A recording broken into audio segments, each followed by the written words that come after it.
I need to tell you about the day I realized I was slowly disappearing. I was watching my mom, like really watching her, not just seeing what she was doing, but seeing her. And what I saw stopped me right there. She was giving everything, not just the normal mom stuff, making sure we ate first, staying up late to finish laundry. I mean, everything. Her rest, her boundaries, her voice. She gave until there was nothing left but literally an outline of who she used to be. As a kid, I didn't get it. I just knew she was always tired, always busy, always doing something for somebody else. But now, as a woman and a mother myself, I see it completely differently.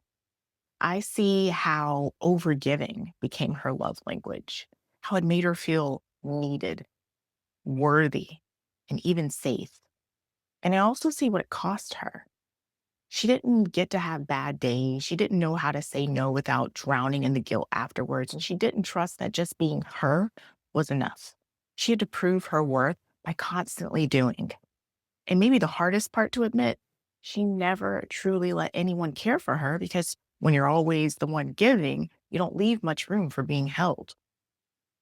That kind of caretaking looks noble from the outside, selfless, admirable, but inside, it's often just a survival strategy wrapped up in praise. In watching her, I absorbed a message I didn't even know I was learning, that to love well, you have to empty yourself. That being tired all the time meant you were doing motherhood right. That good mothers don't need, they just give. So I grew up equating love with self neglect. I learned to be helpful and not honest, to anticipate everyone else's needs before I even acknowledged my own. And for a while, it worked. People were praising me about how selfless I was. And I became the dependable one, the strong one, the one who had it all together. But inside, I was tired in a way that sleep couldn't fix. It wasn't until I became a mother myself that I started questioning the whole story. Because as I watched my own child look up at me, not for what I could do, but for who I was, I realized something. I didn't want to pass this version of love down another generation. I didn't want my daughters thinking that being a good anything, a good mother, a good wife, a good friend, meant being everything to everyone at the expense of yourself. So I had to ask myself the question that literally changed everything for me. If this is love, why does it feel like I am abandoning myself? And that question, that's where today's conversation starts. Because you're not just tired because you need more sleep. You're tired because you've been taught that your worth is measured by your depletion, that love equals disappearing, that rest is selfish, that good mothers put themselves last, always. And I'm here to tell you that's a bold faced lie, a lie that's been running you into the ground, a lie that's keeping you from feeling like yourself, a lie that stops today. So let me ask you something. And I actually want you to sit with this. When was the last time that you felt that spark? You know the one I'm talking about.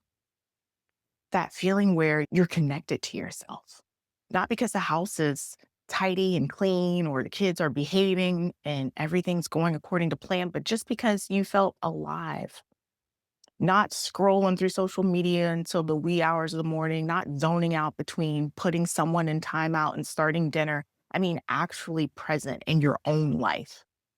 Can't remember? Yeah, you're not alone in that. I've been asking moms in my community this exact question like all week. And honestly, what I got wasn't what they said, it was the silence before they said anything at all. The long pauses, the, I don't know, the, wow, it's been so long, I can't even think of when. And that hit me different. And here's the thing, you're not just tired, you're disconnected. You're disconnected from the woman you were before motherhood took over every corner of your life, before survival mode became the only mode you know, before you started measuring your worth by how much you could juggle instead of who you actually are. And that disconnection, That's burnout's home address. But listen, those parts of you, they are not gone. They're just starved. And we need a way to feed them again intentionally. And that's what we're doing today. So today I want to walk you through the framework I created to help moms like myself move from I'm tired to I feel like myself again and I know how to find my way back to me again. Let's go. So here's what really bothers me and is a question that rarely gets asked to mothers. When was the last time you stepped out of the mom role long enough to just be you? Not the calendar manager, not the emotional referee, not the walking reminder system for dentist appointments and who needs what for school by Thursday. You, the woman underneath all that responsibility. And for most moms, they can't answer. The fact that they can't, that tells you everything.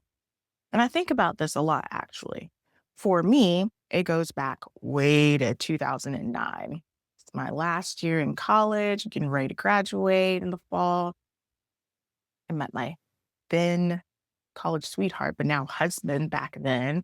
And so it was just, that was the last time I remember feeling like me, right? Like it was before kids reshaped everything about how I moved through the world. My brain felt wide open. I could think without 17 browser tabs running in the background. I took risk, like actual risk, without needing three backup plans and permission from everyone I know. My passions, they weren't negotiable. They were just a part of my week because they mattered to me. And I was connected to myself, to God, to my dreams. I didn't just manage relationships, I actually showed up in them. And I had energy left over for things that lit me up, not just things that kept the wheels from falling off. And now look, I'm not over here romanticizing about 2009 like it was perfect, right? And I definitely am not trying to go back. My life is completely different now, and I love my family. But here's what stopped me in my tracks when I really looked at it. Those parts of me didn't vanish when I became a mom. They didn't vanish when I became a wife. They're still right here. They're just running on nothing because I stopped fueling them.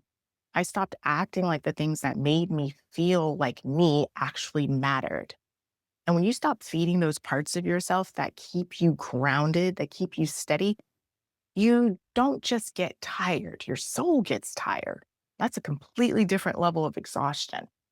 So I want you to think about your own personal version of 2009, your before moment. When was it?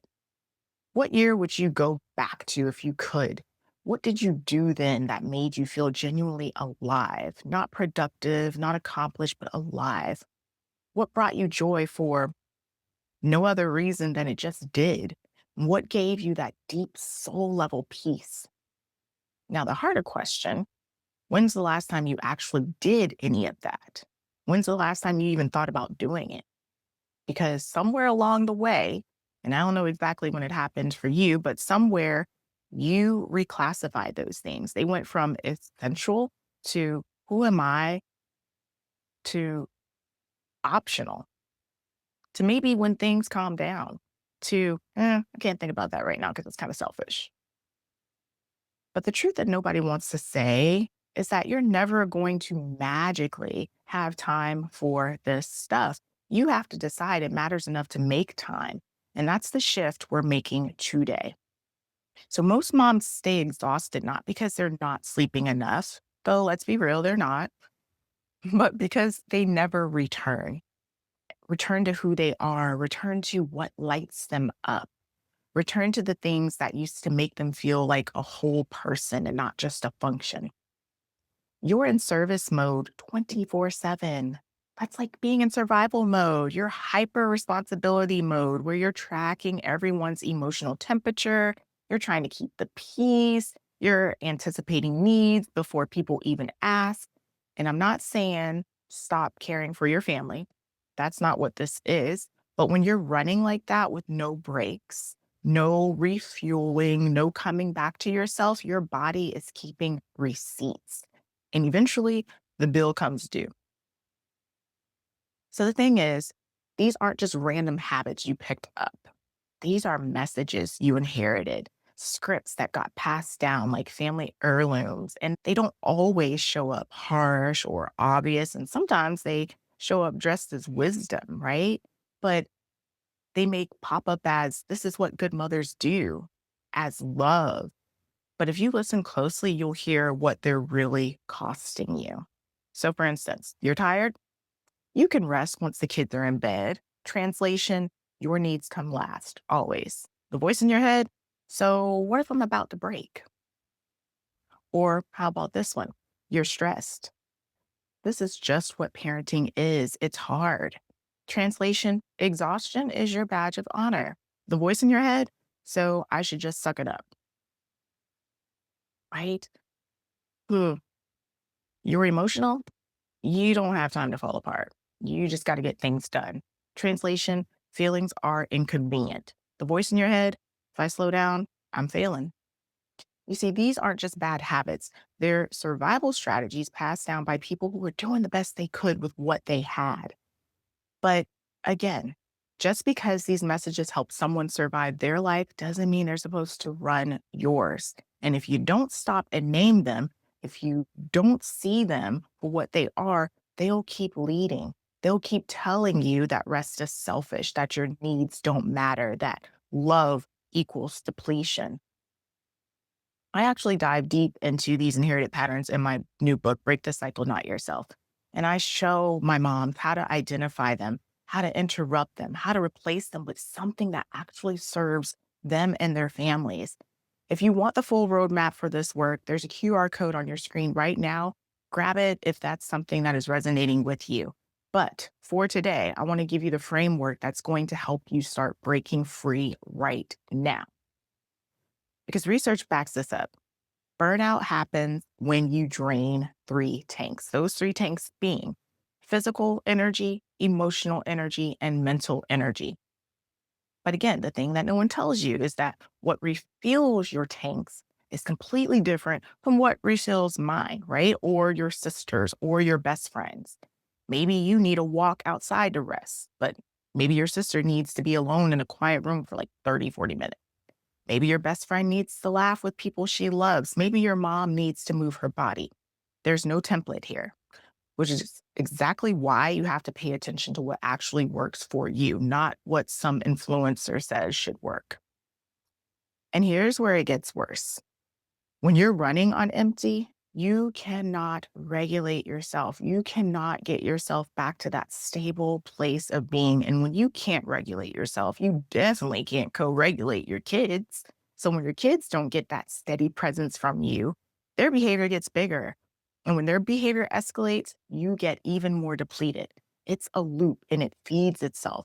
Again, not your fault, by the way. It's just how stress moves through family systems. But here's how you break it, okay? You stop waiting to feel better before you take action. You start taking action and then the feelings follow.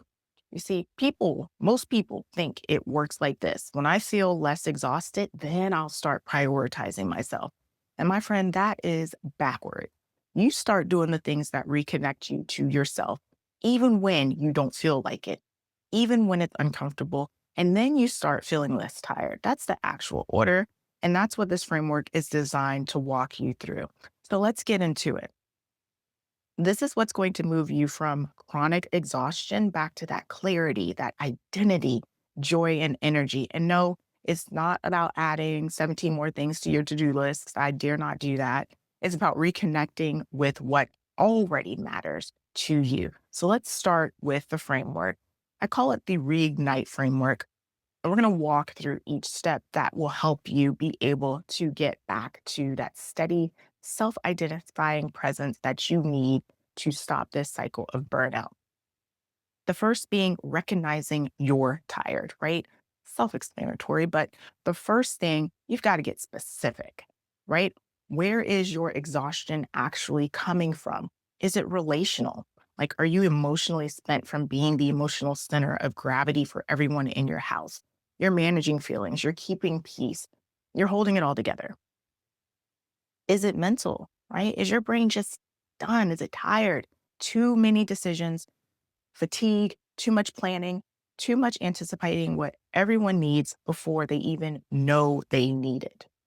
Is it emotional? Are you numb more than anything else? Or maybe you're crying over things that wouldn't normally make you cry and you don't even know why. Is it physical? Does your body feel like it's made of cement even after a full night's sleep? Even if you even got one, right? Are you running on adrenaline just to function? Or is it spiritual? Like, when's the last time you felt connected to something bigger than just getting through the day? When did you last feel grounded in purpose and in your spirituality of just not surviving? Like, when did we get to that place? And when you can name it, when you can actually say, okay, this is relational tired or this is emotional tired, you can address it. Otherwise, you're just overwhelmed by this vague heaviness with no idea where to even start. So, first, recognizing it. The second is exploring the forgotten part of you. Motherhood didn't erase you, but it did shift things. All your focus went to keeping everyone else alive and okay and fed and emotionally regulated. And in that shift, parts of you got pushed to the side. Again, not erased, just sidelined indefinitely. So then this is where I ask you to ask yourself, what parts of me feel like they're collecting dust right now? What passions went quiet? What dreams got shelved with a maybe someday? That's never coming. Maybe you used to write and you haven't touched a journal in 3 years. Maybe you used to dance or paint or have a side business idea that genuinely excited you. Maybe you had friendships that actually filled you up, but now, I mean, those friends hear from you twice a year in a we should get coffee soon text that never turns into actual coffee. And here's the thing, I'm not trying to make you feel guilty because I fall in that category as well. And that's not the point. The point is, do you want to keep living this way? Because you don't have to. You can be an incredible mom and still have parts of your life that are just yours, those that aren't competing priorities, that they're actually going to fuel each other. The next piece is identifying your ignition point. Your ignition points are the specific things that make you feel like yourself again. For me, it's real conversations, like deep ones where I'm not just talking about logistics or the day, creating something, whether that's a framework, content, a new way to serve my clients, worship music that reconnects me to God, and sitting outside early in the morning with my tea before the chaos starts. Yours are probably completely different. And that's the point. Maybe it's movement for you and running, dancing, yoga, something that gets you back in your body. Maybe it's making art or cooking something just because you want to, not because everyone needs to eat. Maybe it's reading fiction that has nothing to do with parenting or self improvement. Maybe it's being outside. Maybe it's laughing until your stomach hurts with someone who really knows you. But the one thing that I want you to do is I want you to write down three things. That's it. Just three. Three things that light you up when you actually make space for them. Three things that when you do them, you feel more like you. You feel more grounded, more steady. Because if you don't know what refuels you, you're just going to keep running on fumes, wondering why you're always so tired. So important that you take note of those three things. The next piece is grounding yourself in small reconnection practices. So this isn't about waking up at 4 a.m. for a 2 hour morning routine you saw on someone else's Instagram. This is micro moments. 5 minutes here, 3 minutes there, small rhythms that you can actually sustain. We're talking doable, right? Realistic. Maybe it's that breathing thing I teach my clients where you breathe in through your nose twice, then you let it all out through your mouth slowly, do it 3 times. Your nervous system will start to settle, I promise. Maybe it's sitting in your car or just listening to music for 3 minutes before you walk inside, just sitting and being still. Maybe it's one song that makes you feel something real, not the kid music that you have to entertain on a day to day basis, not background noise, but a song you actually love. Maybe it's saying no to one obligation today that you'd normally say yes to out of guilt, right? These aren't life changing on their own, but when you do them consistently, when you stack them over weeks, they'll create a baseline of calm that changes how you move through your entire day. The key is that they have to be doable. And if it feels like one more thing you're failing at, it's not going to work, right? We want to take away the possibility for you not to sustain it, for you to feel guilt for not doing it. We want to make sure it's realistic and it's not comparing yourself to what someone else is doing. This is what fits you, your family dynamics, your family structure, your lifestyle. The next piece is nurturing your inner world. Your emotional, mental, spiritual health needs regular attention, not just when you're at a breaking point and about to lose it, right? Nurturing doesn't have to be expensive. It doesn't have to be elaborate. I know what we see all the time on social media, but it does not. It could be 10 minutes of journaling. It could be 5 minutes of prayer in the morning before everyone's awake, going to therapy. It could be a gratitude practice where you name 3 things before you go to sleep each night. It could be walking alone without your phone, saying, I need a few minutes without explaining yourself or apologizing for it. And here's one thing that I know for sure: motherhood poured out of you, right? Like emotionally, mentally, physically, spiritually, all day, every day. If you're only pouring out and never refilling, you're going to run completely dry. And that's not being dramatic, that's just reality. And so nurturing your inner world is how you refill. You want to make sure that there's not this depletion happening, but you have something to give and not just while you're running on fumes. And again, I always want to make sure my moms hear that this is not selfish, because we will sometimes have that guilt and shame spiral take place when we start to think about even putting ourselves first for a moment. But this is sustainable. Your family doesn't need someone who's barely holding it together. They need a mom who's anchored, who's present, who's grounded, and you can't be any of those things running on empty, right?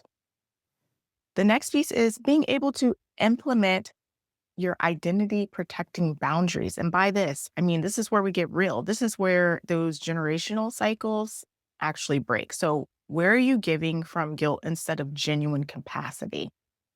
Where are you over functioning because you think that's what good moms do? Where are you being the strong one nonstop because you're terrified of what happens if you're not, right? Where are you saying yes when everything in your body is screaming no? A boundary isn't rejection, okay? It's protection. And it protects you, the you inside the motherhood, your capacity, your peace, your actual sanity.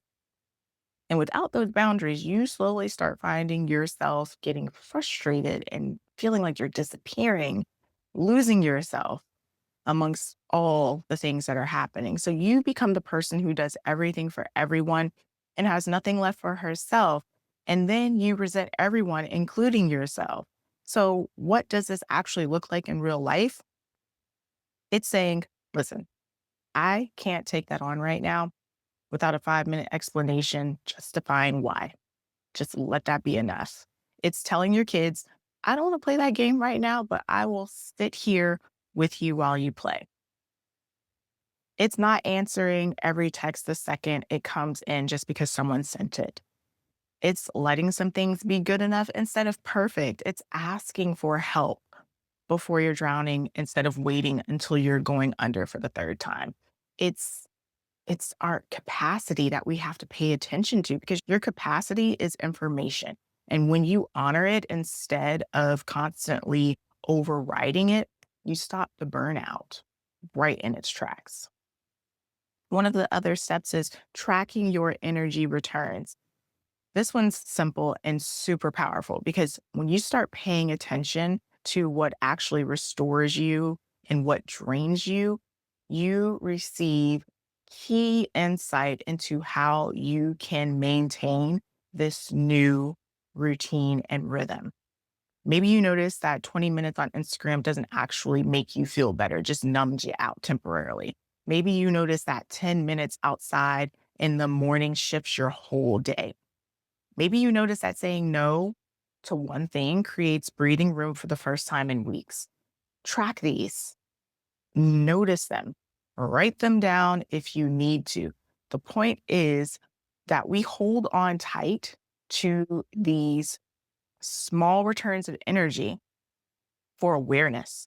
It's so you can start to know what is working so that you can essentially do more of it. That's what we want, right? This is proof that change is happening even before anyone else can see it. And when you can see it, what's actually working, you can do more of it on purpose instead of just hoping things magically improve. So, this is like a huge accountability piece for you. And it's what helps solidify that rhythm and that routine for you. Okay. And then the last golden piece of it all is being able to embody your renewed self. Embody your renewed self, delighting in this refreshed version of yourself. This is the part people skip. They skip past this part, and it's the part that makes everything else stick because feeling better for 3 days isn't the goal here. The goal is to become a version of yourself that doesn't fade the second life gets hard again, right?